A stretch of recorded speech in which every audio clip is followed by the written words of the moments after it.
Hello बच्चों, आज मैं बात कर रहा हूँ जेई एडवांस 2011 का क्वेश्चन है। The activity of a freshly prepared radio active sample is 10 to the power 10 disintegration पर second. 10 to the power 10 disintegration पर सेकेंड मतलब कि ये dN/dt का वैल्यूज है। ठीक है ना। डिसइंटीग्रेशन पर सेकेंड किसका वैल्यू होता है? dN/dt। Whose mean life is 10 to the power 9 second मतलब कि मीन लाइफ जो है 10 to the power 9 सेकेंड है। The mass of an atom this radio active is 10 to the power -25 kg। The mass in gram of the radio active sample is. तो कह रहा है कि आपको मास निकालना है ना, मास निकालना है इन ग्राम में। तो सबसे पहली बात यह है कि जो दिया हुआ है dN/dt है, रेट ऑफ डिसइंटीग्रेशन पर सेकेंड, वो दिया हुआ है 10 to the power 10 डिसइंटीग्रेशन पर सेकेंड। देखिए डिस इंटीग्रेशन पर सेकेंड मैंने लिख दिया unit.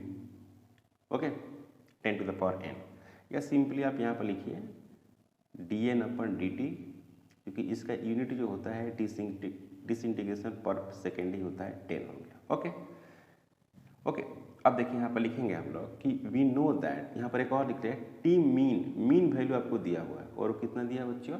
Mean value 10 to the power 9 second दिया हुआ है। ओके, और दिया हुआ है कि मास ऑफ एन एटम, एक एटम का मास दिया हुआ है, वो कितना दिया हुआ है? 10 to the power -25 kg दिया हुआ, kg। क्लियर है? 10 to the power -25 kg values है, इतना है। और m जो मान लेते हैं m, वो है क्या? Mass of radio active sample, radio active sample, ये मैंने मान लिया। ओके, अब यहां पर क्या लिखेंगे बच्चों? We know that,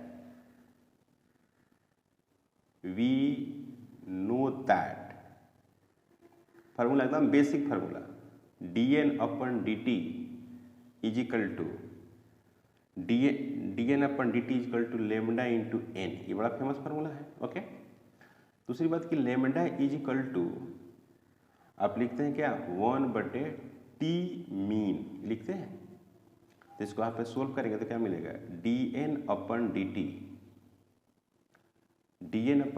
is equal to 1/T mean into capital N।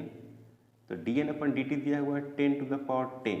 Okay, 1/T mean दिया हुआ है 10 to the power 9। तो यहाँ से क्या निकल गया? नंबर ऑफ सैंपल निकल गया, n। तो ये हो गया n is equal to 10 to the power 19 आ गया। क्लियर है? इतना radioactive atoms are present in freshly prepared. Number of atoms हो गया, ये हो गया नंबर ऑफ एटम्स, ये हमने कैलकुलेट कर लिया। ओके, अब यहां पर क्या है कि एक नंबर ऑफ एटम्स का मास दिया हुआ, देखो मान दिया हुआ, मास कहाँ गया? ये देखो मास ऑफ एन एक एटम। तो एक एटम का मास इतना है, ये हुआ total sample, number of atoms या टोटल सैंपल बोल सकते हैं, टोटल सैंपल। तो एक का मास इतना है, तो इतना का मास कितना होगा? तो now mass of radio active sample कितना होगा? 10 to the power 19 into 10 to the power -25, 10 to the power -6 kg। कितना आया? 10 to the power -6 kg। अब इसी को हमको क्या करना है कि मिलीग्राम में ले जाना है। कितना में? मिलीग्राम। क्या पूछा है बच्चों? कि इसका वैल्यूज आपको मिलीग्राम में बताना है। तो सबसे पहली बात कि मिली, तो 10 to the power -3 हो गया मिली, और ग्राम का मतलब हो गया क्या? 10 to the power -3। ठीक है, क्लियर है? अब ये हो गया मिलीग्राम, तो बोलेंगे मिलीग्राम, मतलब कहने का मतलब है कि ये हो गया, सॉरी केजी में ही है। अब इसको क्या लिखेंगे? इसको मिली लिख देंगे।